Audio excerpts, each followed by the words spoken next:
채널 만에 아주 특별한 인터뷰. 민주공화국의 적은 누구인가.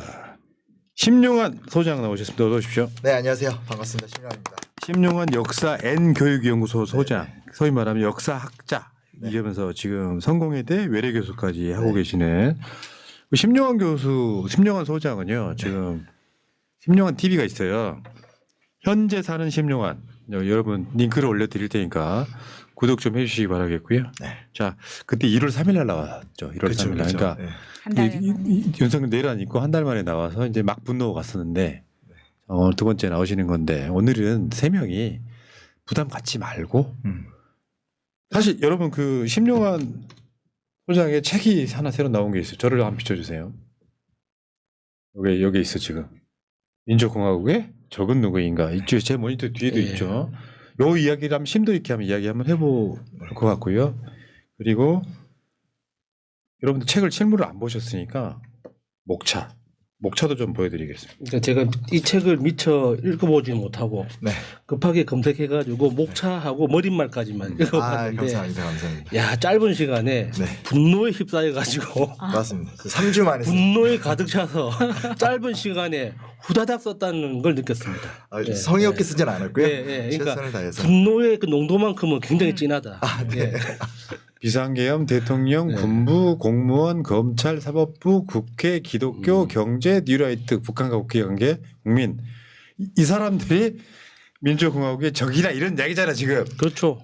적의 역할을 자꾸 하면 안 되는 수호자여야 되는데 자꾸 적의 역할을 하는 것 같아서 사실은 이제 이 책이 나올 때쯤이면 탄핵이 인용돼서 야 드디어 이제 새로운 날이 왔다. 맞아. 새 날이다. 그래서 이제 우리 그러면 앞으로 더 구체적으로 진짜 좋은 나라 한번 만들어 보자. 사실 이런 용도로 썼는데 지금까지 이렇게 탄핵 인용이 안 되고 정말 너무 하루하루를 이제 살아가는 게 힘들 줄은 저도 몰랐고 국민들도 지금 모르고 있지 않을까 뭐 그런 기분입니다. 그러니까 네. 심용환 소장은 가장 그 바른 사람이에요. 내가 봤을 땐 그래. 요즘에 이제 언론에 관심을 받는 몇 명의 역사 그 강사들. 강사분들, 역사학자들이 몇 명 있긴 합니다만 그 중에 아마 일단 가장 젊지 않나? 나이요? 아, 그렇죠. 제가 데뷔는 더 빠른데 네, 나이는 데뷔. 젊습니다. 네, 나이는 일찍 세상에 나와서. 이렇게 근데 이제 자꾸 저한테 물어봐서 뭐 사실 모르는 분들이거든요. 근데 저한테 자꾸 막 전한계 선생님이 왜 그러냐. 뭐 이러는데. 아니 저랑 전혀 업계가 달라요. 그래서 공무원 항우사 가르치시고 그렇죠. 저는 어찌됐건 네. 저 학원에 있었던 건 너무 옛날 30대고 네, 저 네, 학계에 네. 있는데 그래서 저한테 다 물어봅니다. 그래서 아예 모르는 분이어서 근데 어떤 그분이 그렇게까지 흑화가 되는 거는 놀랍다라는 생각을 했죠. 어떻게 이렇게 미칠 수 있을까. 그러니까 그게 팩스 틀린 이야기를 너무 많이 해가지고. 그러니까 저는 이제 그 현상이 되게 무섭다고 생각하는 게 팩트가 틀린 말도 안 되는 얘기를 하면 사람들이 비판을 하면 너무 웃긴 게 자기가 헌법학자는 아니잖아요 이러면서 또 그 얘기를 우겨가면서 하는 거죠. 그렇게 피해가면서 가짜뉴스 선도. 네. 그래서 이런 현상이 소위 말하는 이제 인용 이후에 그러니까 그 윤석열 정권이 무너지고 나서라도 어찌됐건 최소한의 선을 지켰던 어떤 그런 보수가 아니라 예, 예. 진짜 이제는 어떤 그런 극우 파워와의 싸움, 막말과의 싸움 이 싸움이 자칫하면 1, 20년은 가지 않을까. 자칫하면 그게 또 어느 정도의 폭력적 테러로도 이어질 수도 있고 그게 전 가장 우려가 되는 것 같아요. 뭐 저만이 아니라 많은 사람들이 우려하는 것 같고. 그게 문득 지금 생각난 게 있는데 백남기 선생 네. 돌아가실 때 그때도 우리 방송에서 그 논란 되게 이야기 많이 했는데 사인이 외력으로 나왔어요. 예. 근데 얘네들이 어떤 식으로 바꾸려고 그러냐면 이 병석에 이제 숨은 붙어 있으니까 돌아가시지 못하고 예를 들면 폐렴이라든지 이런 거 상황이 있으면은 얘네들은 그걸 바꾸는 기술자들인 거야. 그러니까 그 당시에 백남기 선생님 그 사망 원인을 심정지라고 했어요. 그러니까 그냥 사람이 결과물이잖아요. 죽었다는 거잖아요. 결과물. 그렇지. 그러니까 왜 심정지가 왔는지를 그 원인으로 해야 되는데 사망의 결과를 원인으로 바꿔가지고 사망 원인을 심정지로 한 거예요. 그런 짓을 많이 끝까지 하죠. 우겼잖아요. 그러니까 이게 내가 그 이야기를 왜 꺼냈냐면 네. 사람을 남들이 다 보는 앞에서 CCTV 앞에 사람을 죽였어. 물대포로. 아니 물대포가 아니라 칼로 찔러 죽었다가 쳐. 네. 비유를 드는 거예요. 네. CCTV가 그대로 찍혀 있어. 근데 나중에 그거를 칼로 찌른 건 맞지만 이 사람이 죽은 건 땅바닥의 낮은 온도 때문이었다. 이지랄 하는 거예요 지금. 그렇죠. 전환길이 같은 애들이. 예, 예. 그렇죠. 근데 이제 이게 광장에서만 그러면 좋은데, 그러니까 뭐 지금 예를 들면 저도 요즘에 좀 욕을 먹습니다. 왜냐면 친구들이 심 씨는 다 왜 이래, 뭐 약간 이런. 아 심우정. 거기 더 몰리거든요, 제가. 왜 심씨는 다들 멀끔하게 생겨가지고. 아니, 너무하신 거 아니에요? 멀끔하게 생겨놓고 약간 이거, 예. 정말 법 없이도 사는 게 좋은데, 근데 진짜 친구들이 장난치는 건데, 야, 청성심씨다 그러면서 너무 힘든데, 근데 이제 실제로 뭐가 있냐면 예전에 이제 4.19혁명 이후에 이제 굉장히 많은 사람들이 그 당시에 이제 그 막 총을 실제로 4.19혁명 때도 총을 쏴서 많이 돌아가셨거든요. 근데 그때도 보면 2공화국 때 그렇게 진상규명에 대한 요구가 높은데도 2공화국에서 그 이제 쉽게 말하면 이제 계엄 자체를 불법이라고 하지 않고 비상계엄, 그러니까 혁명이 일어났는데도 그렇게 말을 못하고 살인죄로 기소해서 최인규 같은 사람을 죽였어요. 그러니까 우리 역사에서는 검찰이나 사법부가 법을 감해주는 게 아주 일반적인 거고 전두환 재판 때도 제가 이제 어제도 요 책 때문에 강연 하나에서 이제 막 PPT 띄워드리고 그랬었는데 2심, 그러니까 전두환이 사형에서 무기징역으로 내려오는 거 있죠. 그거 판결문 보면 뭐라고 써 있냐면 그가 여태까지 지은 죄는 많지만 그 죄를 한 150장을 쓰거든요. 그래놓고 마지막 이제 선임부터 뭐라고 나오냐면 죄는 많이 지었지만 민주화의 요구를 수용했고 그리고 사람을 별로 안 죽게 했기 때문에 뭐 이런 말도 안 되는 얘기하더니 갑자기 그 유명한 말이 나옵니다. 항장은 불살이라. 이거 무슨 삼국지 같아요. 그러니까 전장에 나간 장수는 죽이지 않는 법 하면서 1등 감한다. 그다음에 이제 뭐래더라? 그 노태우는 뭐 수창하는 자와 추수하는 자의 차이가 있으니 전두환이 무기니 너는 조금 유기로 하겠다. 이게 사실은 과거의 전두환의 그 사법처단에 대한 사법의 반란이거든요. 네, 이제 저 같은 사람한테 숨길 수가 없죠. 저희는 이제 지나간 조각들을 모아서 다 확인하는 스타일인데 저도 놓쳤던 것 같아요. 그걸 보면 심우정이나 지금 헌법재판소가 보여주는 그러니까 일종의 저희는 계속 내란이라 불렀는데 이대로 계속 가면 저는 법난이라고 생각해요. 불교 법이 아니라 사법부의 법자를 써서 윤석열 총장도 원래 총장이었잖아요. 그렇죠. 근데 끝이 만약에 정말 안 좋아지면 이건 우리 역사에 정말 엄청난 사법 쿠데타다. 여기 지금 이 책 87페이지에 검찰에 대해서 이야기하는데 지금 가장 국민적 공분이 일으켰던 게 윤석열 구속 취소야. 내란 현행범을 풀어준 사건이에요. 그렇죠. 막을 방법이 얼마든지 있었는데. 그렇죠. 같은 심씨가. 제가 차 막혀서 한 2분 늦게 왔거든요.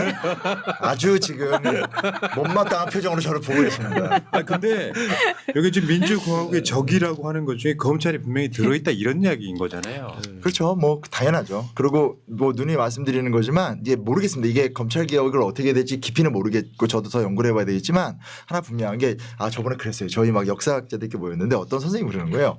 아니 우리나라 이런 정말 나쁜 사법제도는 일본이 만들고 갔는데 일본은 이런 게 없잖아요. 왜 그럴까 하면서 난리가 난 거예요. 우리끼리. 가만히 생각해 보니까 일본에서는 법관 출신이나 사법부 사람들이 정치계로 넘어오는 경우가 없어요. 그러니까 평생을 그쪽에서 하는 거예요. 그러니까 우리나라는 소위 말하는 수신제가 치국평천하라고 법 쪽에서 뭐만 하면 서울대 법대 출신들이 이제 인생 뭐 얼마 이후에는 돈을 벌거나 아니면 이제 나라를 구하겠다고 하면서 사실 우리나라의 모든 곳에 다 포진하는 거죠. 그렇네. 이게 사실은 인생 이모작이지. 근데 그렇죠, 일본은 그렇죠. 이제 일본 나름대로 정치 카르텔이 또 너무 강고하기 때문에 물론 그렇습니다. 네. 들어가기 어렵잖아요. 네네네. 근데 이제 어찌됐건 이제 그 검찰이나 법 쪽의 인사들이 못 들어오는 이유 중에 하나는 그 사람들은 기본적으로 내가 평생 이제 법률가로 사는 거지 정치인이 될 생각이 없으니까 사건이 터졌었을 때 객관적으로 수사하고 그거에 대해서 사회적 이의 제기가 없고 또 그렇게 싸운 뭐 예전 로키드 마틴 사건이라든지 이런 게 항상 있기 때문에 우리랑은 너무 역사가 좀 다른 거죠. 나와바리가 확실한 거죠. 그렇죠. 근데 이거라고 봐. 우리가 검찰을 워낙에 많이 다뤄서 머릿속에 뭐가 궁금한 것도 하나도 없어. 법이라는 건 다른 게 없어요. 공정성이 생명인 거야. 그렇죠. 예를 들어서 윤석열 구속 취소에 대한 항고를 안 할 거면 이재명 대표의 선거법 무죄가 나와도 상고를 하면 안 되는 거예요. 근데 그 죄의 규모는 또 너무 달라. 누구를 알았네 몰랐네 하는 선거법을 내란을 일으킨 자야. 여러분들 있잖아요. 내란이 하도 많이 들어가지고 그냥 내란인가 보다 이 생각할 수 있는데 대한민국 형법의 맨 위에 있는 거예요. 이 일은 실형이 아니라 무기징역과 사형밖에 없어요. 영모죠, 영모. 이 사건의 그 내란 수괴의 현행범을 풀어주는 놈들이라고 하면 다른 걸 떠나서 그냥 공범이 있잖아요. 그러니까 윤석열의 내란 세력을 진압하면 제일 먼저 때려 잡아야 될 놈들이 이 공범들인 거예요. 그렇죠. 그러니까 지금 당장 형식적으로는 그 군인들이 이제 주요 임무 종사자로서 지금 수사를 받고 있지만 모든 사람들이 다들 궁금해합니다. 왜 검사들은 수사하지 않을까? 왜 비서실은 수사하지 않을까? 너무 이상하지 않습니까? 그 사람들이 진짜 몰랐다고 말이 안 되는 거잖아요. 이게 다들 자기들 카르텔 내에서 작동하다 보니까 특히나 검찰 같은 경우는 아직까지 그 검찰 특수부라는 게 어떤 특수한 신분으로서 자기들끼리 카르텔이 굉장히 공고하지 않습니까? 그러니까 서로를 지금 지켜주고 있는 것 뿐이지 그게 얼마 안 남았습니다. 생명줄이. 제가 뭐 방금 이렇게 프리토킹 해도 되나요? 예, 예. 네, 이제 예전에는 오랜만에 와가지고 되게 어색했는데 이번 이렇게 다른 분들 좀 계시고 그래서 제가 약간 마음 편합니다. 뭐가 그냥 군부도 제가 저번에 나왔었을 때 한번 말씀드렸던 것 같은데 이번에 가장 좀 특이한 현상 중에 하나는 이제 젊은 층들이 남자 2030 남자들이 굉장히 극우화된 경향이 많잖아요. 계속 이제 저도 나름 문제 제기를 하고 있는 건데 이 군대 내 정원 교육을 저는 민의 관리로 꼭 들어가야 된다. 그러니까 사실 제가 이제 뭐 이래저래 좀 수를 써봤는데 이제 뭐 건너 이제 국회의원 도움 받는 거지만 이 국방부에서 정규제를 공개하지 않아요. 예. 근데 노태우 정권 이후에 신좌경 세력이라는 단어가 들어가면서 사실 그때부터 지금까지 정권 바뀌는 거 아무 상관없거든요. 예. 제가 노무현 대통령 때 좀 군대 늦게 와서 있었지만 그때도 노무현 대통령 탄핵당하고 할 때 보면 밖에서는 난리지만 군대 내에서는 정말 보수적인 말을 항상 하던 때인데 여자분들이 많이 모르지만 일주일에 3시간씩 무조건 정신교육 받잖아요. 예. 그러니까 저는 여러 가지가 있지만 예전에는 대학을 들어가서 진보적인 경험을 많이 대학 문화로 하고 학생들이 군대를 가서 아이 군대 그지 같아 이런 마인드에 있었다라면 지금 이제 대학이 안 그러잖아요. 취업 양성소가 된 상태이기 때문에 10대 때 1, 2배 하던 친구들이 이제 군대를 가서 아주 극우가 돼서 나오는 경우가 많아서 진짜 그거네. 예. 그거네요. 그렇죠. 그래서 요거는 요 사건이 좀 끝나고 나면 네. 어떻게 단순하게 뭐 보훈부 장관을 바꾼다 이게 아니라 군대 내에서 도대체 역사 교육이나 헌법 교육을 어떻게 하는지를 확실하게 알고 그거를 환원 불가능하게 민간 역사학계나 이런 데서 관리할 수 있는 제도로 중요하다. 바꿔야 돼요. 굉장히 중요한 그게 부분입니다. 굉장히 중요한. 근데 그래도 사실 윤석열이 계엄 성공 못했던 이유 중에 하나가 군인들이 망설였다 그렇죠. 이런 측면이 예. 있잖아요. 그렇죠, 그렇죠. 이게 맞아? 그게 이제 그 친구들이 중고등학교 때 배웠던 그 현대사의 그렇죠, 역할이 그렇죠. 굉장히 크다고 하더라고요. 그렇죠, 그렇죠. 그러니까 중고등부 교육은 그래도 예. 많이 좋아졌는데, 근데 요즘에 한국사 교육도 많이 죽었어요. 수능에서 점수를 안 주는 때문에 죽긴 했지만, 여튼간에 지금 타겟팅은 중고등부 교육보다 중고등학생 교육보단 군대 내 정신 교육 같아요. 아마 군대 가보셔서 다 예. 아시겠지만 군대는 일단 훈련소에서 몸으로 사람을 교육시키고 예. 그 다음부터 사람의 정신을 계속 주입시키는 건데 제 주변에 이렇게 봐도 그 당시 군대 있었을 때도 아무 생각 없던 친구가 갑자기 빨갱이 때려잡아야 돼. 그러니까 그게 제가 바뀌거든요. 이제 그 현역병 시절에 그 정문병이었거든요. 네. 그래서 이제 정문병이 하는 게 이제 보통 8시부터 9시 사이에 전 나쁜 놈이었는데. 이게 국방일보 읽어주는 거예요. 맞아요. 국방일보를 읽어주고 이제 해설해주는 역할을 하는데 제가 그때 그 일을 하면서도 국방일보 자체가 굉장히 편향됐다는 걸 많이 느꼈어요. 아, 그렇죠. 그러니까 이게 주적이라는 개념이 굉장히 분명해야 된다는 그 기본 원칙이 있다 보니까 북한이라는 어떤 뉘앙스만 나와도 무조건 응징해야 되고 방어해야 되고 주의해야 되는 그런 개념을 굉장히 여러 컨텐츠로 녹여낸단 말이에요. 그러니까 그걸 이제 일상적으로 다루다 보면은 그러니까 주적 대한민국의 주적은 북한이야. 그거에 대해서 반대하는 사람은 대한민국의 위험한 사람이야. 이런 개념을 너무 깊이 이해하게 되는 거죠. 맞아요. 이게 주적은 하나일 필요가 없어. 일본도 포함돼도 돼요. 영토 분쟁하는 나라야. 근데 일본은 그냥 동맹이 아닌데 동맹이라고 하고 북한하고 일단 평화적으로 지내면 우리가 얻는 이득이 많은데도 불구하고 그렇죠. 북한을 파리하는 거죠. 북한을 팔아서 네. 자기 기득권 유지하는 게 아직까지도 실제로 이번에도 광장에 보면 그런 노인들 많아요. 빨갱이는 죽여도 돼. 아 그렇게 말을 막 하는 거예요? 실제로 그 이야기 막 그저 맞아요, 짤 같은 맞아요. 걸로 돌아다니더라고요. 맞아요. 자, 그러니까 지금 민주공화국의 적은 검찰, 군대, 그 다음에 공무원 이야기했죠. 공무원. 네 공무원. 어. 네. 공무원은 뭐 어떤 문제가 있습니까? 그러니까 제가 여기서 책에다가 이제 사회 정의를 향한 경험이 부재하다 이런 말을 썼는데 사실 이제 뭐 공무원 전체를 다 물론 앞에 얘기도 그렇지만 악마화시킨다는 얘기는 아니지만 적어도 이런 것 같습니다. 그러니까 과거에는 정권이 안 바뀌었잖아요. 그러니까 정권이 안 바뀌니까 계속 시키는 대로 했던 거고 원래 우리나라 공무원 숫자가 적었습니다. 우리나라 공무원 숫자가 비약적으로 늘어난 건 박정희 대통령 때예요. 그러니까 박정희 대통령이 자신의 권위주의 정책을 확장시키기 위해서 숫자가 뭐 이승만 정권 때 한 10배 이상 늘어나거든요. 그러니까 무슨 얘기냐면 87년 전까지는 아니죠. 한 90년대 초반까지는 공무원은 다 이렇게 권력자 옆에서 시키는 대로 하던 존재였죠. 근데 이게 이제 민주화가 되고 나서 김대중 노무현 정권 들어오면서 정권 교체가 되면서 왔다 갔다 하면서 사실은 거기서 법과 헌법을 따라서 이제 자율성을 갖고 정책을 집행해야 되는데 그거보다 현재 여러 공무원 행사나 이런 것들을 보게 되면 그게 아니라 그냥 이제 보신주의가 되는 거죠. 아, 이번에는 여당이야? 뭐 이렇게 맞춰가자. 이번엔 야당이야? 이렇게 맞춰가자. 그리고 거기에 얼마 전에도 이제 이런 말까지 하면 되면 모르겠지만 제가 여기만 나오면 약간 사람 거칠어지는데 채널 좀 그래요. 거친 것이에요. 예, 근데 거친 곳이잖아요. 원래 저 옛날 팟캐스트 때부터 왔었거든요. 생각보다 여기 되게 오래된 식구인데 근데 뭐냐면 얼마 전에 그 오세훈 시장이 이제 뭐 다시 성장이다 이런 책을 쓰셨어요. 근데 이제 지금 이제 제가 얼마 전에 작년에도 이제 그 DDP 무슨 학술대회 이제 가서 했었는데 상권이 다 붕괴가 됐거든요. 그때가.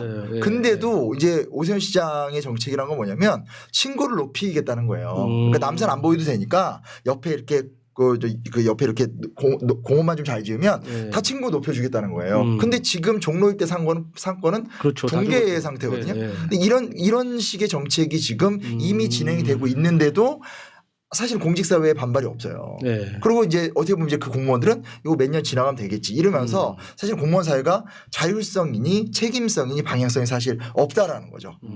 그것도 우리가 좀 다음 단계에서는 진지하게 짚어볼 필요가 있는 것 같아요. 그러니까 정권이 바뀌어도 공무원이 정치인만 바라보는 게 아니라 헌법과 법률을 보고 계속 좀 해나갈 수 있는 구조 이런 건 좀 중요하지 않을까 싶어서 이런 말이 있어요. 민주주의의 반대말이 뭐냐라고 하면 사람들이 뭐지? 뭐 민주주의, 뭐 공산주의야, 사회 이런 게 아니고요. 민주주의의 반대말은 관료주의입니다. 나라의 주인이 국민이 아니고 관료들이 자기 나라의 주인이라고 생각하는 거야. 일반 개돼지들 생각하는 거. 민주주의의 반대말은 관료주의다. 좀 약간 기술적인 거지만, 그러니까 그 관료 사회는 이제 제일 최고의 장점이 이제 정년 보장이잖아요. 그렇죠. 그 정년 보장이라는 신분 보장의 개념이 너무 강고한 거예요. 그러니까 단 한 명의 예외도 없이 모두가 신분 보장이 된다는 그 확신이 있기 때문에 나는 여기서 튀지만 않아도 평생 가는다는 그렇죠. 확신이 있잖아요. 복지부동? 그게 이제 굉장히 자기 삶을 갉아먹는 그 어떤 재료가 되는 거죠. 그러니까 약간 매기를 한 마리 들여보내는 듯한 어떤 그런 열린 공간이 있어야 된다고 봐요. 맞아요. 공무원 그러니까 사회에서. 이게 이제 우리가 이제 좋은 대통령을 뽑자 그리고 위를 바꾸자 이런 것도 있지만 사실은 바꾸면서 공무원들의 거리가 이 위에 있는 사람 모시는 것보다도 그 지역 주민하고 만나는 자리 그렇죠. 그래서 그 지역 주민이 자기의 진짜 함께하는 사람들이다라는 걸로 앞으로 좀 다음 정권에서는 구조적 변형이 필요한 것 같아요. 그게 따라가지 않으면 계속 이렇게 자기들이 했던 거 부시고 자기들이 했던 거 부시고 맞아요. 그러니까 젊은 공무원들 지금 가서 퇴사 되게 높잖아요. 들어갔더니 그냥 했던 거 부시고 이제 또 책임을 계속 물어보니까 우리가 계속 뭐라고 비판만 하니까 무슨 뭐 과장까지도 다 사인을 하면서 자기 모른다. 근데 이번에 거의 그렇지 않습니까? 그 경제부총리부터 시작해서 이렇게 그 누구도 나라를 위한 판단이 아니라 모두가 오직 정무적 판단만 하는 뭐 이런 것들 보면서 앞으로 그 담론을 우리가 좀 같이 만들어가야 되지 않나 그런 생각도 같이 좀. 근데 이게 지금 여기 책에 보면은 저는 읽어봤기 때문에 압니다. 책 앞부분에 보면 박정희 신화, 이승만 신화 이거 굉장히 강하게 비판했잖아요. 네네. 그 이유를 한번 설명해 줘 보세요. 그러니까 뭐 여러 가지 측면이 될 수 있을 것 같은데 일단은 이승만 신화는 완전 거짓말이기 때문에 사실은 없는 거예요. 단언할 수 있습니다. 없는 거예요. 제가 영화 건국전쟁 나왔었을 때 이제 한겨레에서 요청이 와서 기사를 썼는데 제가 뭐 영화의 4가지 오류 이렇게 소개를 했었어요. 사실은 영화 전체가 오류인데 그래도 이제 뭔가 이렇게 악구는 만들어야 되니까 제가 4가지라고 쓴 거지. 오류가 아니고 그냥 거짓말이라고 해요. 근데 그것도 이렇게 더 센 말 없을까? 그러니까 이것도 이렇게 100% 순도 거짓말은 쉽지 그러면 않은데. 제 개인적으로는 이승만이라는 이름 3글자만 절대 말하지 않습니다. 이승만 10세끼라고 이야기하거든요. 아, 그렇게 제가 그러니까- 말씀께 좀 곤란하고. 그렇게 말씀하실 수는 없다는 거 이해하는데 저는 그 정도로 이승만을 증오한다는 뜻입니다. 최악의 대통령이. 예, 그러니까 네. 이승만이 어떤 짓을 했는지 알면 알수록 이 새끼는 사람 취급을 할 수가 없는 거예요. 네.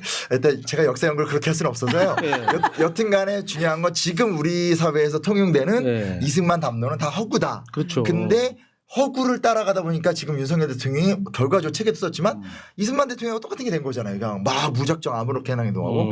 두 번째 저는 이건 좀 장기적인 얘기지만 물론 정치적 아젠다로서 저는 박정희의 생명력은 끝났다고 생각하거든요. 왜냐하면 박근혜 대통령의 탄핵과 이명박 대통령 시대 때 별게 없었다는 걸 전 국민들이 느꼈기 때문에 끝났지만 사실 되게 무서운 게 뭔지 아세요? 지금은 2030의 진보적인 애들도 박정희 대통령을 좋게 생각해요. 무슨 얘기냐? 어찌됐건 산업화했다.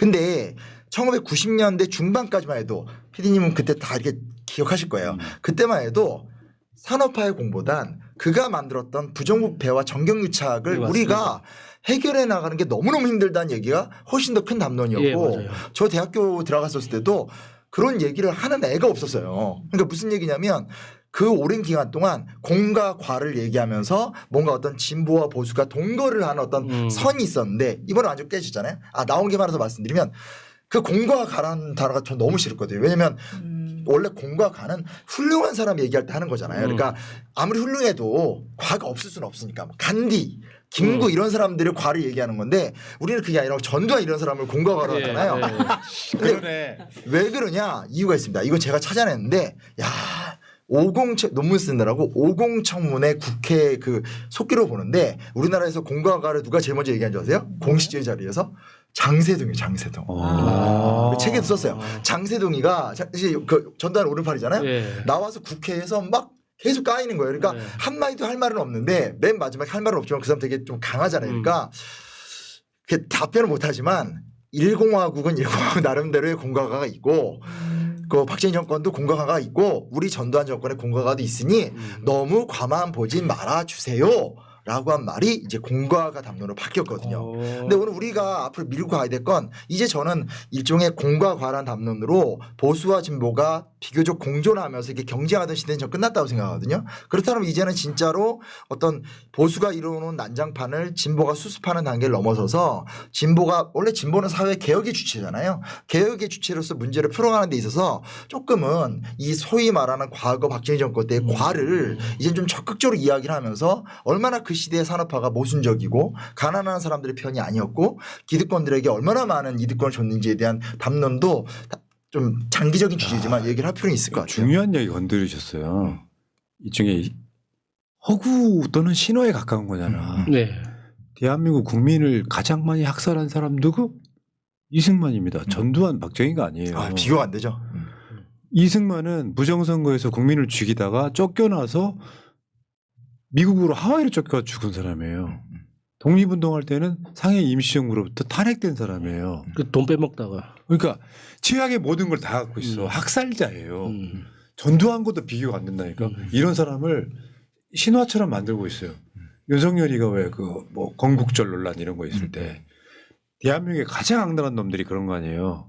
건국절 논란이라는 걸 만들어서 그때 나라를 세웠다. 그냥 정부 수립된 거를 건국절이라고 만들어 놓고 말하자면 자신들의 친일행위 지우기를 그런 식으로 했던 거잖아요.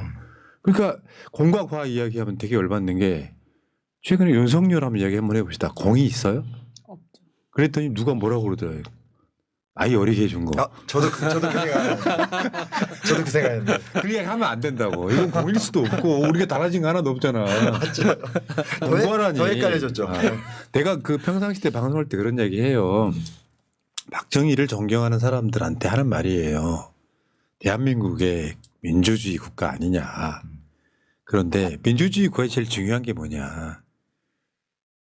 민주주의를 말살했던 게 독재잖아요. 그렇죠. 18년 동안이나 총과 칼로 독재를 했단 말이에요. 그 민주주의 국가에서는 산업화가 아니라 뭐 엔비디아 같은 걸 만들어서 뭐 엄청 잘 살게 했어도 이건 평가받으면 안 되는 거예요. 그렇죠. 민주주의 국가에서는. 그렇죠. 근데 이거를 이상하게 그게 소위 말하면 양비 양식론에 가까운 거지. 야 독재는 좀 했지만 경제를 살린 사람이고 산업화했으니까 이 사람은 좋은 사람이야. 뭔 말이 되는 소리를 해야지. 그렇죠. 우리 같이 또는 주위에서 박정희나 전두환 등에게 독재로 당한 사람이 있어. 그걸 누군가가 찬양을 해. 소위 저쪽 논리로 2차 가해하는 거예요. 그렇죠.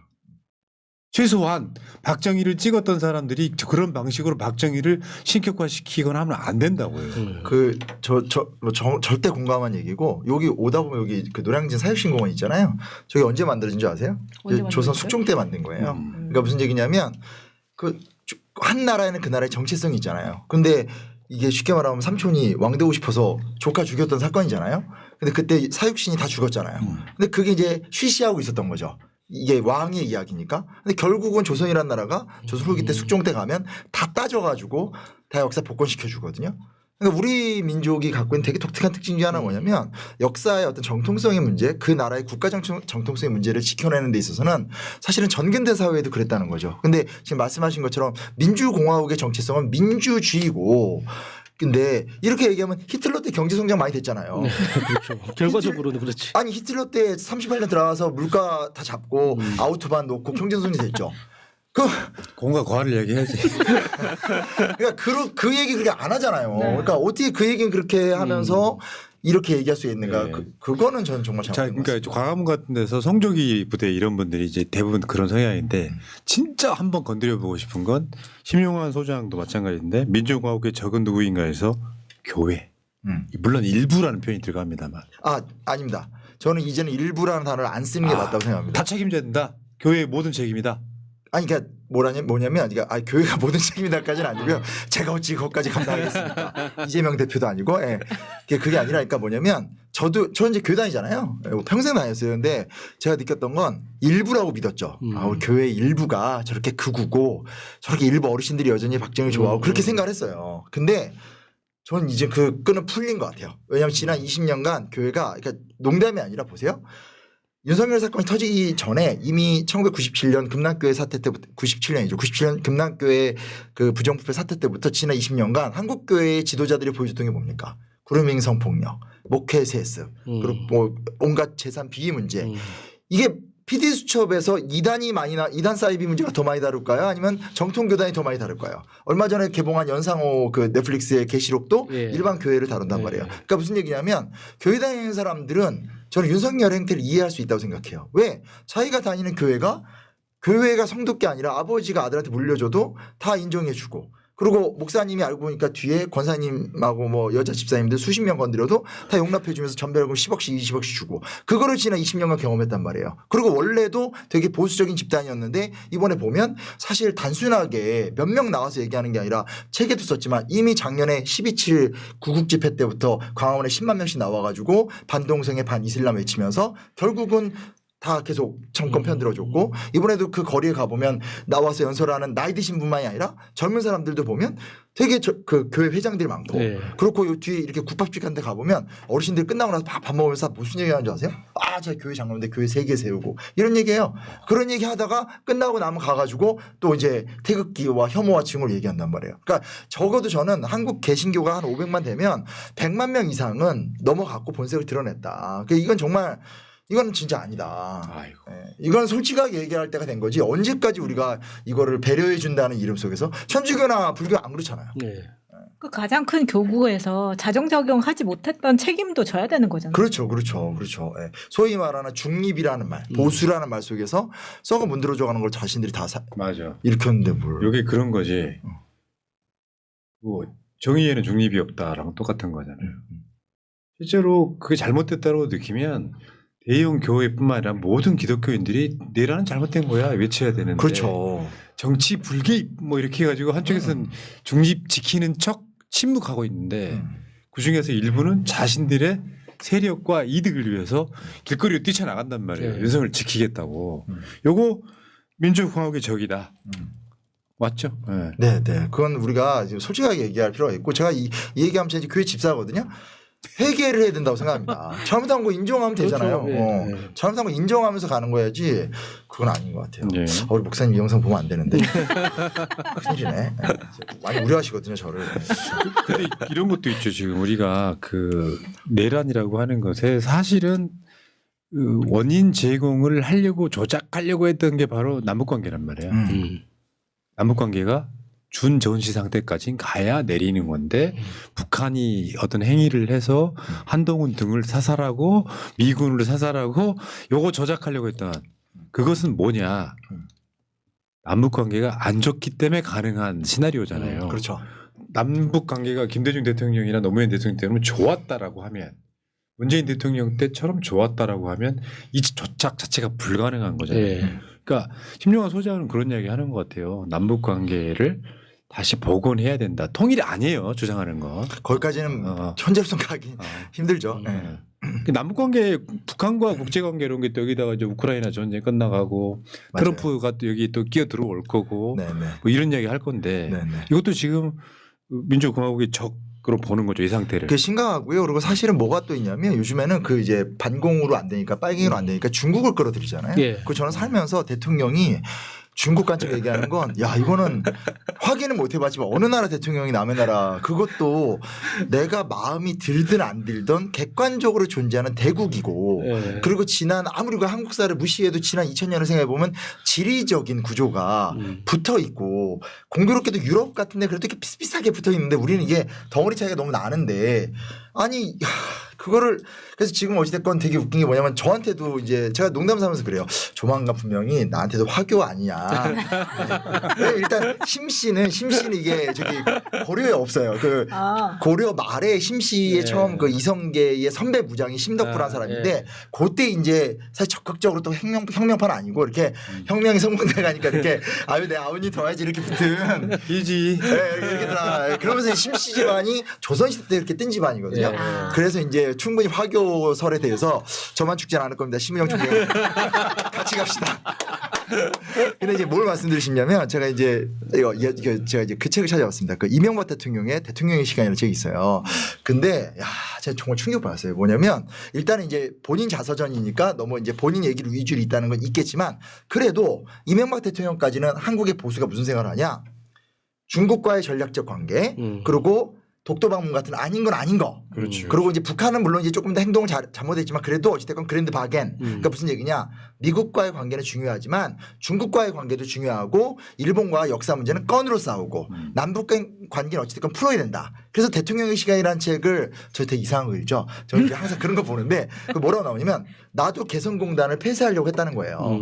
그러나 앞뒤를 따져봐도 개성공단을 폐쇄하는 건 정말 아니다 해서 자기는 그건 안 했다고 나와요. 근데 거기까지는 그래도 어찌됐건 보수의 컨센서스가 유지가 됐다. 근데 아시다시피 박근혜 대통령 때 들어와서 개성공단 폐쇄 뭐 그리고 사드 배치를 하면서 사실 보수가 지켜야 되는 기본적인 선이 사실 그때 무너진 거거든요.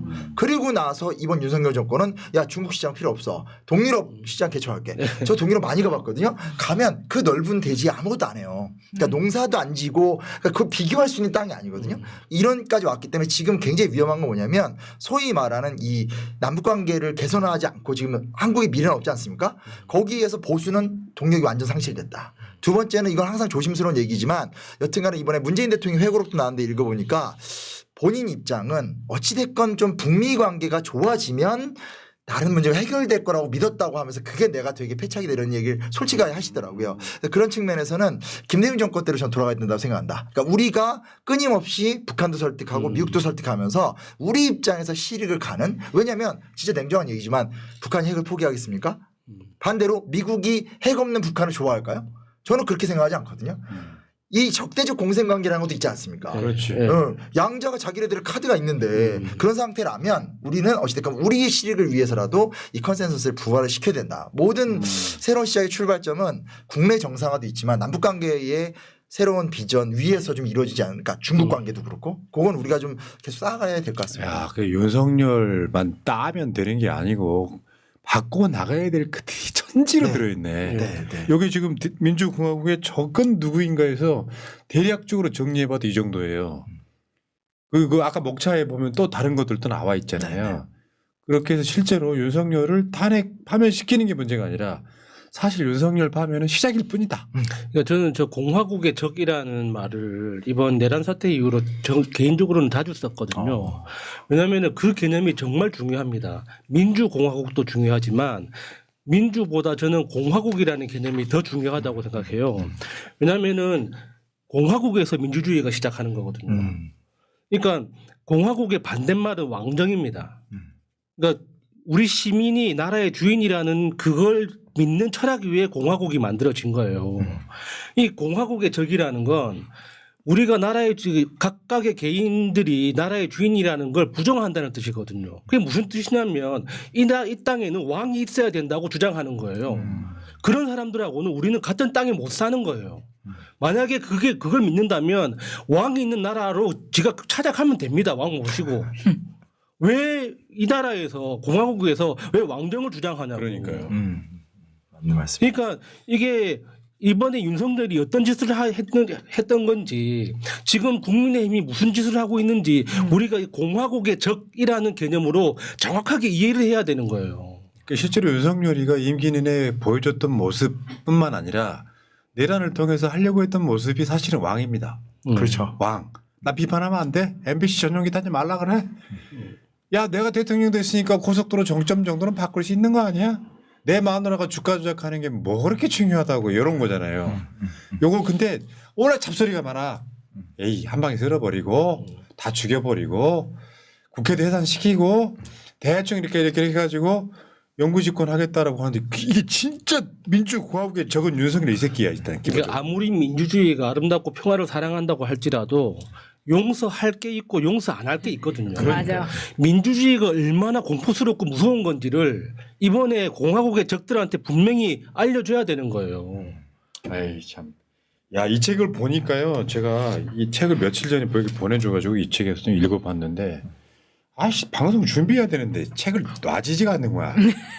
재밌게 썼어. 그러니까 이게 카테고리별로 분류를 다 해놨잖아요. 그래서 읽어보시면 잘난 척하면서 넌지시 설명해주기 너무 좋은 책. 예. 저게 이제 이런 시국에서 일종의 이제 2025년판 시일야 방송대곡 뭐 이런 거죠. 네. 그냥 같이 화가 많이 났잖아요 저희가. 그래서 같이 만들어갔으면 좋겠어요. 그러니까 역사 계속 공부하다 보니까 느낀 게 한국의 민주화 세력이나 진보 세력은 사실은 개혁을 못 해본 것 같아요. 그러니까 외환위기 이후에 또 김대중 네, 대통령은 맞습니다. 수습하느라 네, 정신이 네, 없었고 계속 뭐라 해야 되나 이 민주 진보 세력이 변화의 주체가 된 게 아니라 수습의 주체가 됐는데 이번에는 수습도 하는 겸 진짜 좀 하나하나를 다 바꾸면서 예. 좀 멋진 세계 같이 만들어갔으면 좋겠습니다. 자 오늘 내가 느낀 건 뭐냐면은 민주공화국의 적이라고 하는 사람들이 보면 대한민국의 기득권이에요. 민주당 부류 지금으로 따지면 이재명 대표 같은 사람들의 기득권 기반은 되게 약한 거예요. 그러니까 잠깐만 한눈 판사에 원인치 시켜버리잖아요. 기득권들이. 그래서 저는 이재명 대표 저번에 인터뷰에서 느꼈던 건데 대통령 돼도 엄청난 투쟁을 해야 되는 상황이겠구나.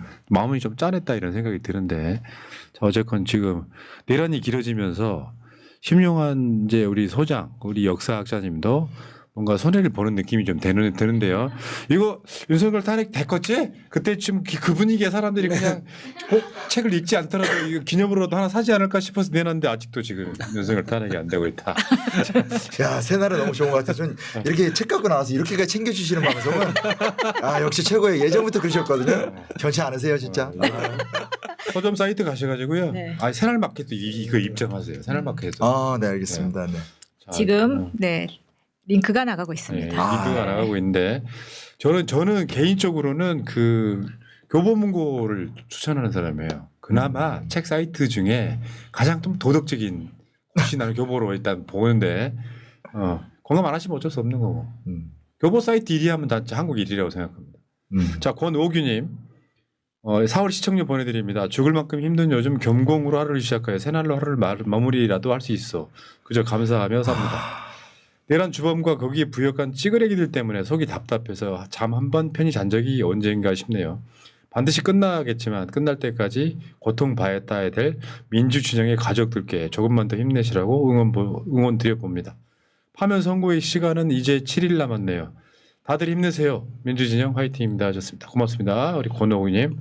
자 심용환 소장님. 네. 자 이제 인사하고 이제 또 이제 일상으로 돌아가셔야죠. 네. 알겠습니다.